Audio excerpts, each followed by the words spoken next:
Why, for example, is it important to understand the context in terms of time, right? People would say, well, why? How can, let's say Aristotle be a sage because he was quite negative towards women, right? So let's say we took that and say, well, okay, at his period of time, was he acting on fact? I don't think he was in that case, right? But let's say he was. Was he acting on facts as far as he understood them, right? Because he can't be all knowing. Then yes, it's quite possible that he could have been a sage, right? I wouldn't say Aristotle was, but I think it's a very good example. Or Cato. Cato can be quite unreasonable at times, but he is called close to the Stoic sage, and I certainly think Cato is closer than Aristotle for the cosmopolitan message that Stoicism has that Aristotle doesn't really. And yet he still makes these mistakes that we can see are glaring because we are seeing it in hindsight. So it's like, we're not judging every single. For example, Marcus Aurelius. If he were a sage, but he didn't abolish slavery. No, he didn't. He did not abolish slavery. Does that mean he wasn't a sage? It's difficult to say. I don't think you have to look at that context.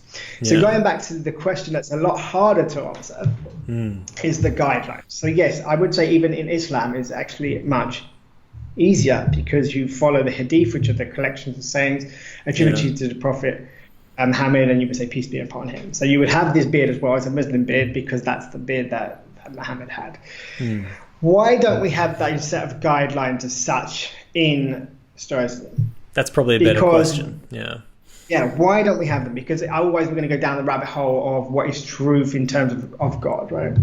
So why don't we have them? I would argue quite strongly because it depends on your role, right? So Muhammad's role as a prophet was a prophet. So according to his role, in his context, you could argue a case he was a sage, right? You could argue whether we want to say he was or wasn't is irrelevant, but you could argue according to his context and his social role as a military, social, and national leader, that was his role. Did he do his role well? Now, Jesus is a different example. If we take the Jesus of Christianity, not Islam, because in Islam he is a prophet. In fact, he's the only prophet that doesn't sin at all in the Quran. But let's take the Christian one. He's different because he is the Son of God or God incarnate. So he's operating on an entirely different plane. Let's assume that Jesus is true. He's not just a historical figure. He's actually the Son of God. He's operating on a different plane. He's calling you to a higher level that you cannot yourself achieve because you cannot become God.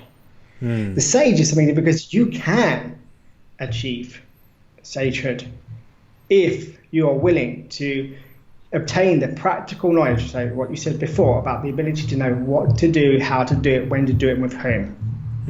If you're willing to put in that practice, if you're willing to be temperate, if you're willing to basically open your ears and find out who the people who are knowledgeable around you, then you could be a sage. You can never be Jesus. You can never be Jesus. Right? So the guidelines are different because they're coming from a sort of, let's say, a godlike figure or God. Right? Yeah. The sage does not claim to be God. What the sage would claim, if anything at all, because actually sages don't need to claim. If you need to claim you're a sage, you're not a sage, right? Because you don't. You should be so comfortable in your position as a sage that as your reputation is beyond your control, claiming something about your reputation is a paradox. It makes no sense. Like, why would I claim I'm a sage if my reputation is beyond my control? Yeah. Right? Because you may think I'm not a sage. So at which point do I become a sage? I believe I'm a sage. When you believe as a sage, I'm not bothered about that.